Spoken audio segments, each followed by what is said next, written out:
Step 4 is social media, organic and paid, and particularly paid with a view to email list building. Now, this social media is a topic that I'm asked frequently about, and in fact I have written an entire social success for physical therapists module which goes into this in much more detail, but we will cover the key points here. Organic social media generally lies at the top of the funnel at the awareness stage. However, the paid social media comes in at the middle layer thanks to its phenomenal power at helping you to build your email list. Now, in this section, there are two important questions that we have to ask. Should businesses invest time, money, and effort in social media? And if so, is it possible to get a worthwhile return on your investment from your efforts? And the key word there is worthwhile. We know that one of the problems with social media is that it can hemorrhage time when you do your own, and we come back to that quote about time being more valuable than money, because you can get more money but you can't get more time. And I don't think many people on their deathbed will say, I wish I'd spent more time creating social media for my business. It also has a huge cost implication. I had a calculator on my site for a while, and we gathered data from people saying on average, how many posts did they post a week, and how long did each post take them to create and schedule. And the average was 3 posts a week at 28 minutes. So that's an hour and a half basically a week. And I know there's people doing a lot more than that, because I had one lady that tell me the other day she'd spent all of Sunday creating a week's worth of content on her Instagram feed. This is just terrible, terrible use of money. So if you work it on the basis of 3 posts a week at 28 minutes, that is at least around $4,500 a year that it's costing. But worse still, about 10 days in time. That's a 2-week holiday, which is a bit crazy. And even more ironic is that most of the time our efforts return us very, very little, and most likely nothing. So why is this? It is basically down to the algorithm and the way the social networks work, and it's down to poor quality content or poor quality posts because of our lack of knowledge about how the algorithm works. And so that's what I'm going to try and educate you a bit more on today. So social media efforts can go one of two ways. They can either go the social success way, which is obviously the top half, and the social suicide way. Unfortunately, a vast majority of people and pages end up going down the social suicide vortex. So let me explain what that means. So you put a post out, it's not a very good quality post, you get a few people engaging with it, but because you don't get very many people engaging in it because it's bad content or bad quality content, the social networks then show it to less people, which then means that you get even less engagements, which means it's shown to even fewer people, and you go down that vortex. And every time you post a post, you get basically less and less engagement, and you probably will have seen this. The opposite is true when you're in the social success vortex, is that you get lots of people, or you get more people engaging with your post, which means more people are shown it, which gives more chance for people to engage with it, which gives you more chance for more reach. So that, in a nutshell, is those two sort of halves of the social scene, I guess.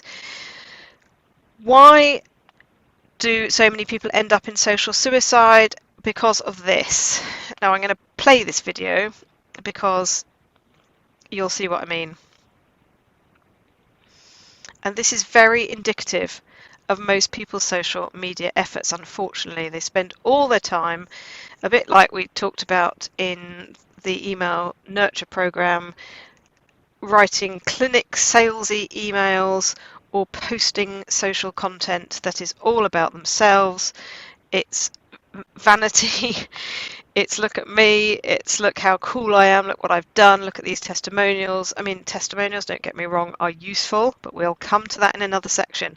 It's when your entire feed basically becomes this kind of walking, talking billboard of ads, and it is not surprising that you don't get any engagement, because who wants to scroll through posts of people showing off their businesses?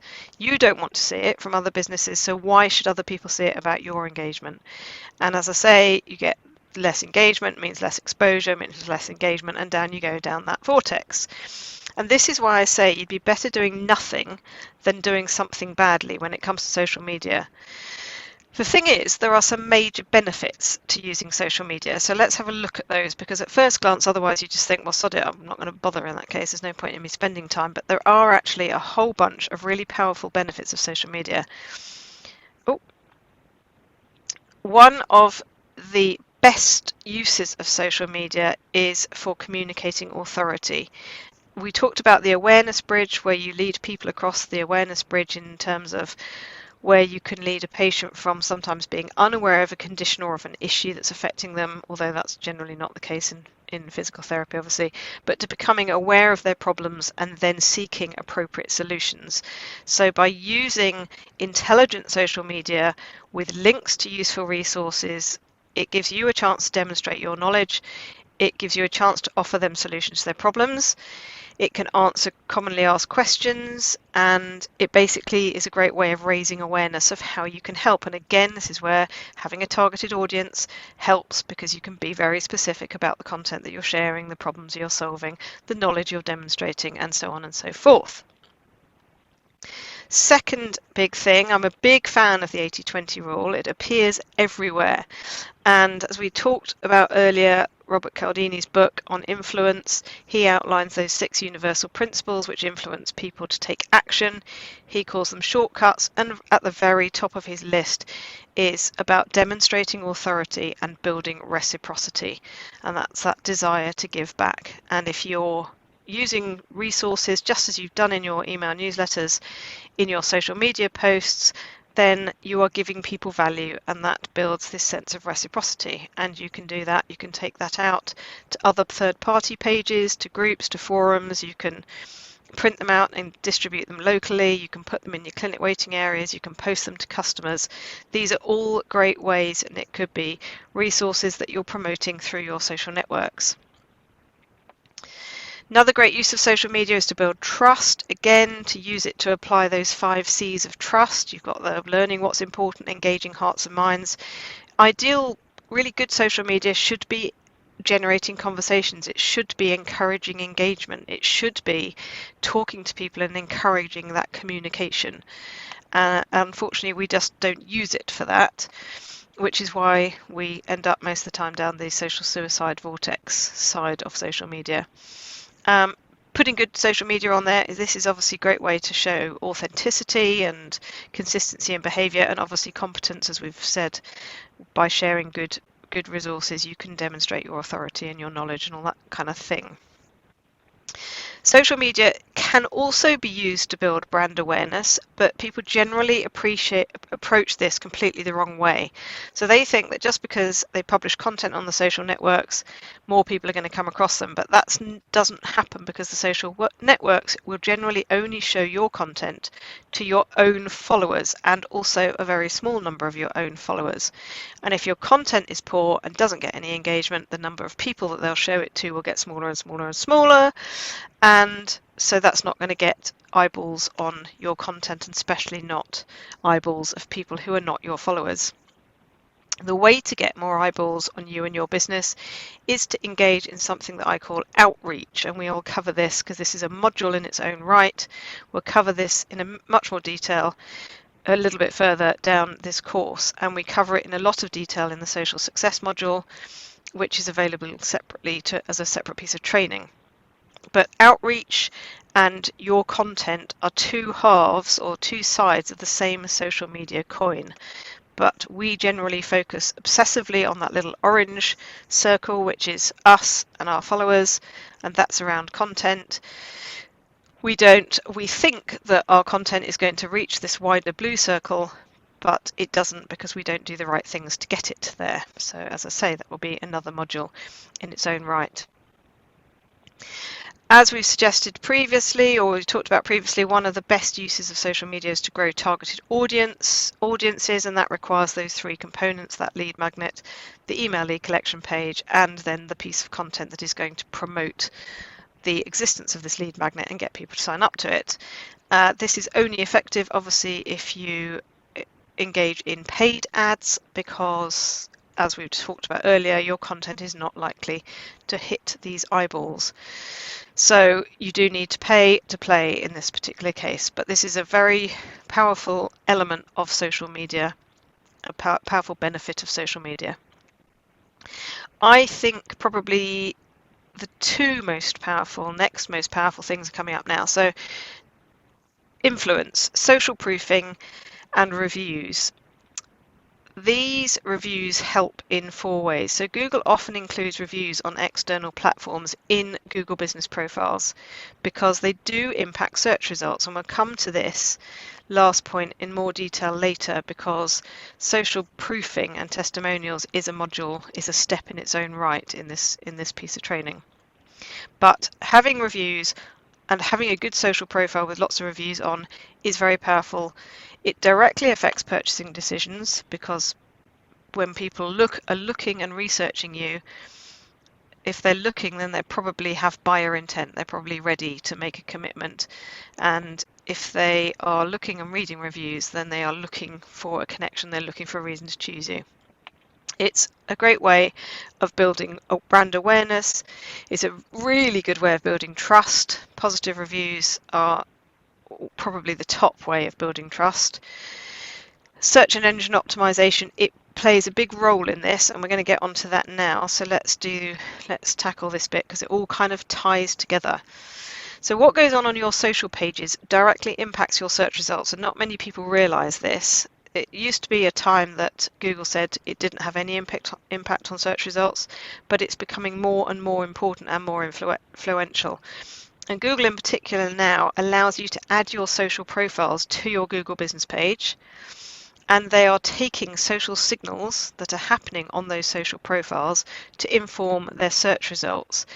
One of the reasons why is it's a great indicator. So they have this formula EEAT, which I think it used to be expertise, authority, and trust.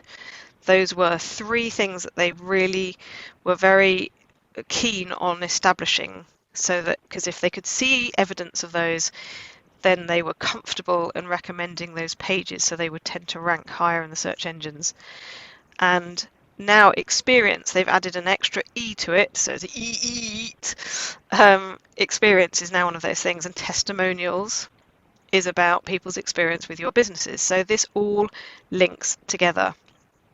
But other ways that social media can help with your search engine optimization is basically clicks to your website. Obviously, the more clicks to your website, that's an SEO ranking factor.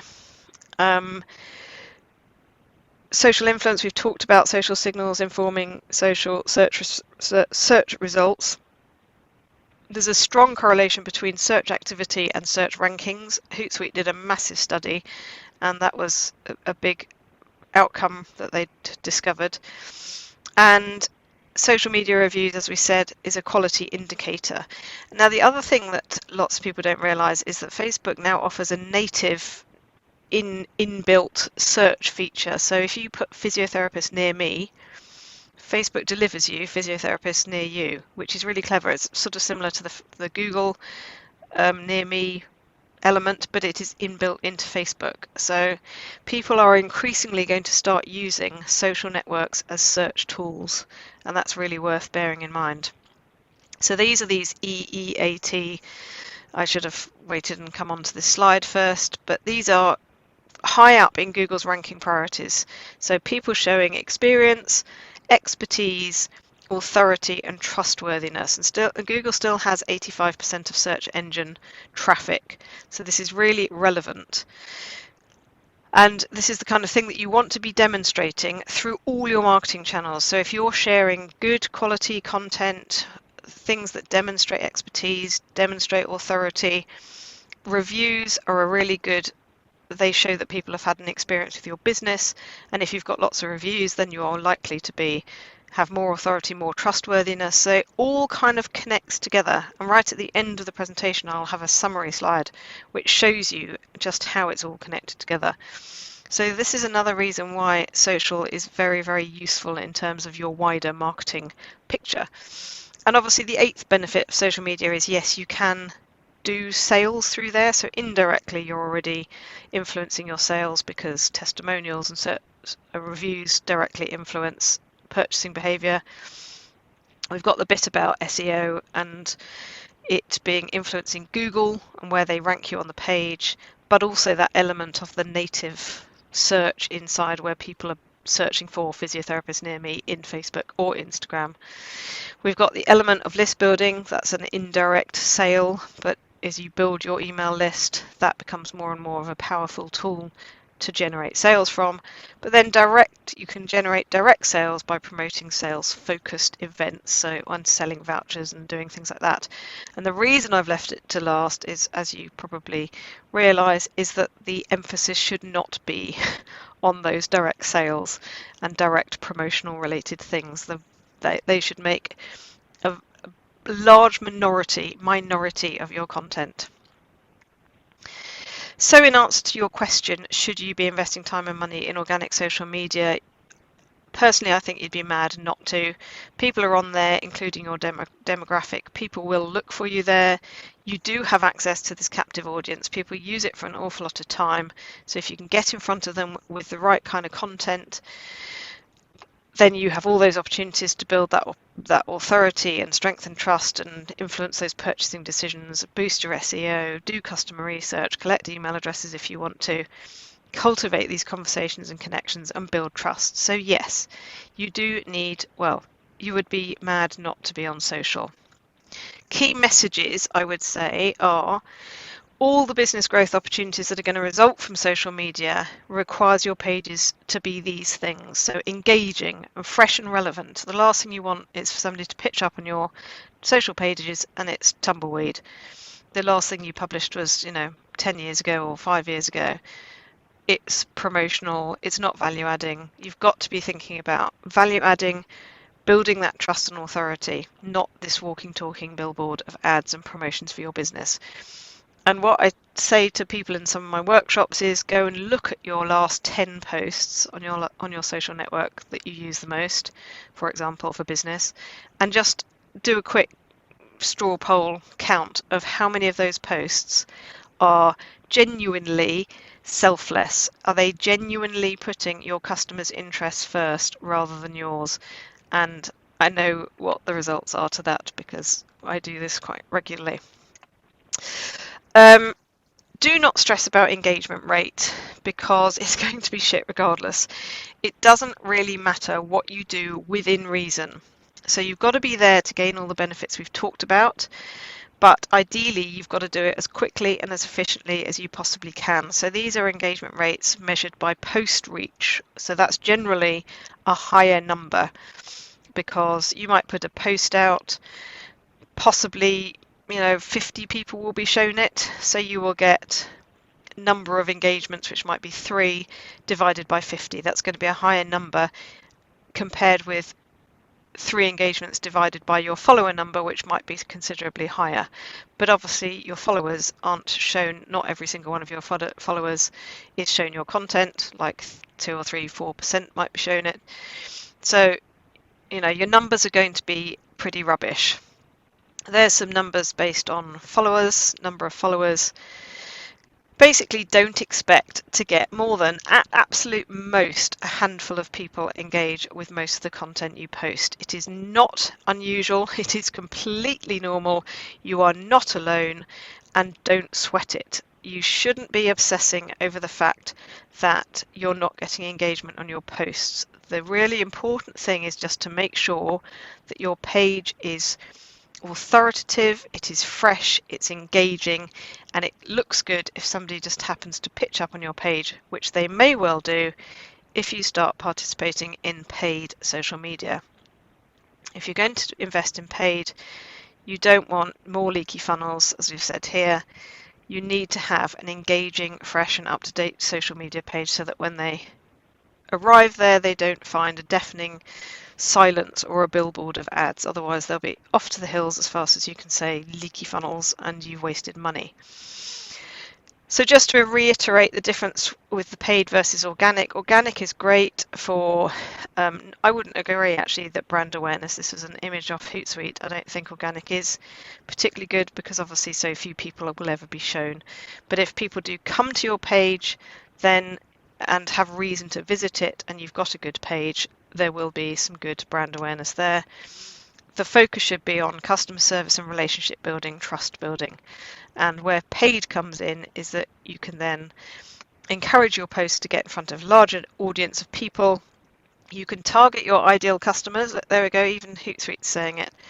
And you can drive leads, so you can generate email leads and you can generate conversations. So that paid bit is really about promoting good quality content, getting in front of a wider audience, and giving you more chances to engage in those conversations.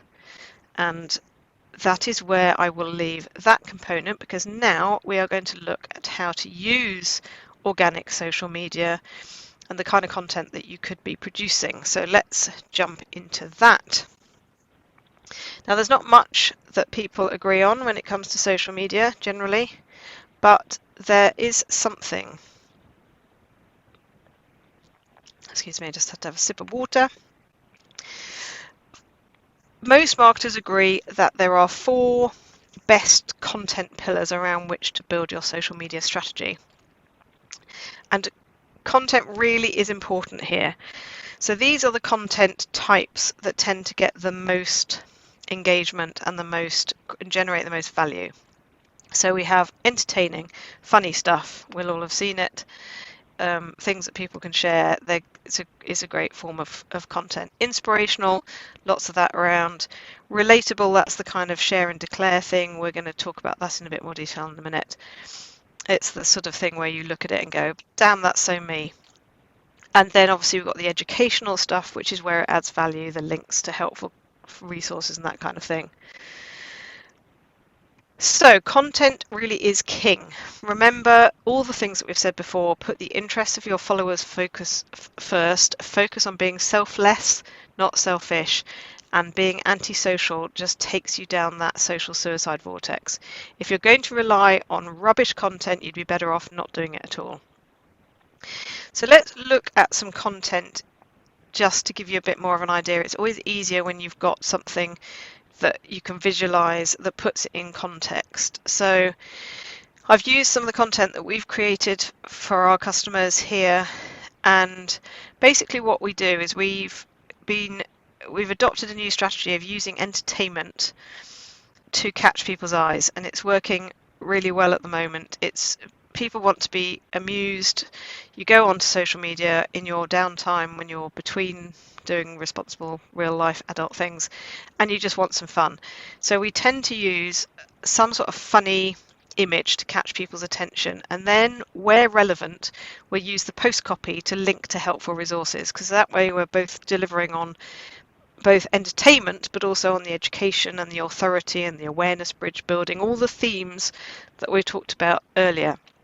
So in the case of this particular slide up in that top left with the lady doing some Pilates or yoga or something, there's a joke about Secret Santa. It says, just whispered to my boss that sometimes I pee my pants during Pilates, but apparently that's not how Secret Santa works. This is obviously a Christmas post. And then we linked to an article on pelvic floor health and the importance of pelvic health for women. The menopause one, when I overhear a guy explaining that the menopause is a real thing and the baby's looking a bit dubious, we obviously then linked to a series of leaflets on the menopause. The pie chart and the husky were linked to leaflets on the importance of doing your rehab. The couch potato one linked to some leaflets on physical activity. The stress posts were linked to some leaflets on strategies for reducing stress, and so on. So you can see how they can be both fun and entertaining, but they can also be educational at the same time.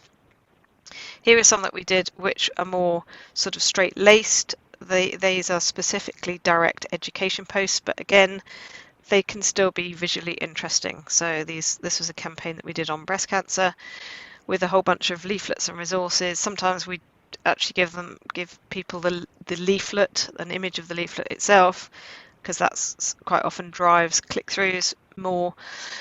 But then other times it's just educational information. Now, inspirational, these are some examples of some that are more inspirational. There's already quite a lot of content out there, to be honest, and it's quite easy using tools like Canva to create your own version of these. So I sort of prefer to focus on creating content that's a bit more unique and is a bit harder to create, like the the relatable, the jokey ones, and leave the inspirational content to you guys or other people providing services like this. Personally, I'm not a big fan of the inspirational stuff, but we do include a bit in there because it's part of the formula. And then the most popular category by far are these relatable posts. So these are these share and declare, the ones that I said, oh, that's so me. These days, this is the best, they get the best engagement, but they're also quite hard to craft. And we actually have some help from a team of comedy writers, but when they hit the spot, they really fly. The back pain one, about these days getting my leg over successfully means getting into the bath without doing my back in, is our most successful post to date. It gets huge engagement rates whenever it's posted. So there's some examples of kind of how you use those 4 content pillars around education, entertainment, adding value, inspiring. That's how you use those content pillars to brighten up your social network, social pages, make sure that they're entertaining and fun, but they're also adding value. Now, a little bit you need to understand about the algorithm, because it's the algorithms that are driving what people see. And we go into this in a lot more detail in my social success module, but for the purposes of this presentation, message is really important. Being consistent about your message is important. So what that means is don't 1 minute posts on salads and the next minute posts on dogs and the next minute posts some things on physical or manual therapy and then the next minute post something on DIY, because it confuses the algorithm. It doesn't know where to put you, it doesn't know who to show you to, it can't put you in a pot, in a category. So you need to allow it to put you in a category. I know how anti some people will be to that, but in terms of if you want your content to be shown to other people, the algorithm needs to understand who you are, what you're delivering, what your content message is. So keep that consistent. It doesn't mean you can't go across subject areas, as long as they're all relevant to your audience and what you do. So, even if you touch on breast cancer or you go to menopause or you go to pelvic health or whatever it happens to be, there's still a consistent theme of message there. The other thing that's important is frequency. You do not have to be posting every day. It doesn't matter if you decide that the most you can post is 3 times a week. That is absolutely fine, but just do it consistently. So you can mix up your times a bit if you want to, but just try and be consistent so that the algorithm can build a picture of what it thinks it can expect from you. We've talked about quality, post quality being important. The other thing that is mix up your media. So I know we've got content consistency in here, but I'm saying mix up your media, give it lots of different types. Obviously keep a consistent message, but give it lots of different varieties of media type. So reels at the moment are outperforming everything. So try and incorporate reels. We've incorporated them as our social media packages now, but they're getting 3-4% engagement compared with other just image posts, which might be getting like 0.5% on average. So, jump on those trends when they're there. Okay, quick 12-point social media content checklist. Are you offering value to the reader? Are you answering questions and solving problems for your ideal target audience? There it is again, really important. Is it engaging and fun? Does it prompt a reaction? Does it proactively encourage engagement? This is really important. Try and get people to tag people, to like things, to share with people. The more that you can encourage that engagement, then obviously the more people in your audience who will see your posts. Are you incorporating different media types? Do some of your posts help you build your email list? Because ideally they should be. In terms of hashtags, keep your hashtags to 5 or less and make them specific. Do not bomb your social media posts with tons of hashtags that are generic. Keep it really tight. Again, it's basically about feeding the algorithm the information it needs to know where to put you, how to categorize you. Does the content you're posting build authority and credibility? Do your posts align with your personal and professional ethos? That is important. You need to feel comfortable with what's going on. And that leads into, are you proud of your social media feed? Keep consistent with your efforts, and are you measuring progress? And that is a sort of 12-point checklist for you that you can just run through, just so that you can start to get an idea or train your brain into the types of content you want to be offering. So to me, as I've said before, a social media profile offers many genuine benefits. It really does, as we've covered. But when it comes to organic content, get in, get it done, and get out for minimum cost and time in investment. And invest your time instead in growing awareness and reach through your social media outreach activities. And we'll come on to that, as I say, in another module. You will find it much more rewarding. It's much more aligned with what you do as a therapist. And this is about helping and getting involved, hanging out with your customers wherever they happen to be hanging out with, or your target audience. So this is obviously one of the areas that we can help with, because we have all that social media stuff done for you. So find the resources, find the tools. We won't be the only one that's providing that kind of stuff. Go and find a way of making your life easier, because it is not worth spending time creating content unless you particularly happen to be passionate about it. Get in, get it done, get out for as little as possible, and you can invest your time in much more sensible ways. Very quick bit about paid social media, because I promised we would tackle that. We looked very briefly at this slide around organic is really about your own followers, your own customers, the people who are following you. That's all about building relationships there. Paid is the only way that you will reach that larger audience. It's the only way that you can specifically target those ideal customers, and it's a great way of obviously driving leads, so generating emails and building your email list. Now, traditionally, this is what we've always done. We had newspapers, we'd stick an ad in a newspaper and hope that it might hit home with maybe 1 or 2 prospects, but basically we were spraying arrows all over the place. We were spending a lot of money to pitch at a lot of people in the hope that just a few might work through their way through our funnel and drop out at the bottom as a customer. And one of the things that tools like Facebook ads can help you do is just get laser focused. Literally, you can target people on the most amazing set of demographics. And remember what Paul's quote said: your marketing needs to be talking to a very specific pocket of people about a problem they are living with that you can help them solve. Back to this target audience again. Facebook, the opportunities on Facebook particularly, and Instagram obviously. LinkedIn to some extent, if you are targeting more businesses. One of the things I would say about LinkedIn, and again we do talk about this much more in the social success module, is that people generally aren't on LinkedIn to worry about their health. They tend to be on there for professional reasons, whereas Facebook and Instagram people tend to be on there for social time, and they're more likely to be inclined to be concerned or considerate of their health situation. So this is why I tend to talk about Facebook or Instagram. Facebook, you can target on amazing set of demographics. I mean, they've reduced quite a lot in the past sort of couple of years, partly because of GDPR and trying to respect people's privacy, but there are lots of different ways that you can target people on pages that they've liked and sports they play and clubs they're members of and all sorts of different things. So loads of really great ways. You can obviously narrow it down to people who are within 10 kilometers or something, I think, of you, or 7 kilometers possibly. I can't remember how tight that locality feeds into, so you can get really targeted.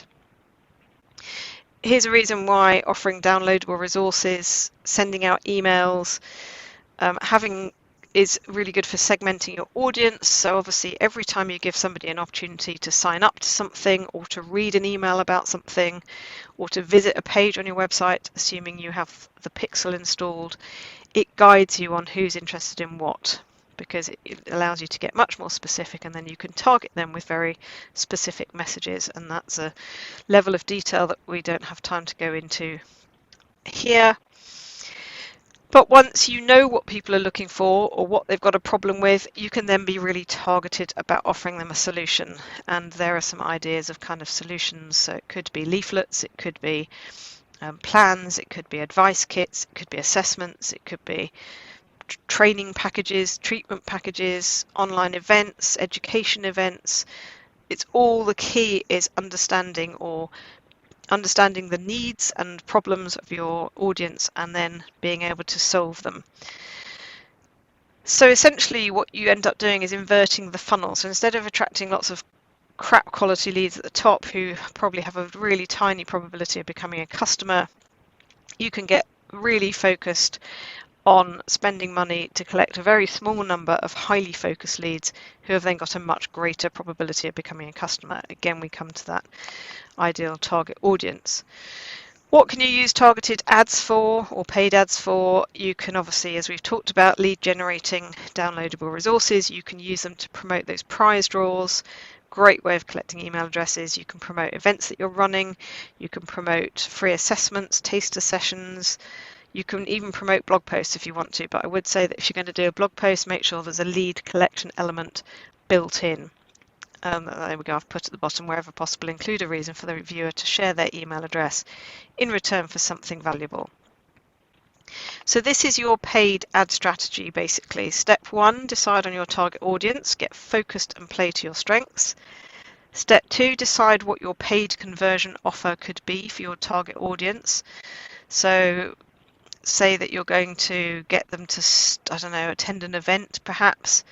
You want to decide on your audience, what are you going to problem solve for them, decide what the upsell thing is, produce some kind of related resource that you can offer to attract that target group, so solve a problem for them, run a paid ad to promote that resource, and then you can start to nurture those leads with additional resources on the same sort of topic or related topics while you produce your paid conversion product. And your paid conversion product could be come to a seminar, come to this, and then offer them an upsell. And we talk about this in step 8. So that is pretty much at speed how you can use social media. So you can see there's a lot of benefits and a lot of things that you can do with your social media. Unfortunately, people obsess too much around the content, the engagement, and don't harness it for the things that it actually can be used for. So hopefully that section has given you more idea of better ways to utilize your social pages and your social activities. Next step, we are going on to social proofing, testimonials, that side of things. I'm going to give you some hints and tips on how you can encourage people to do that, and so I will see you there.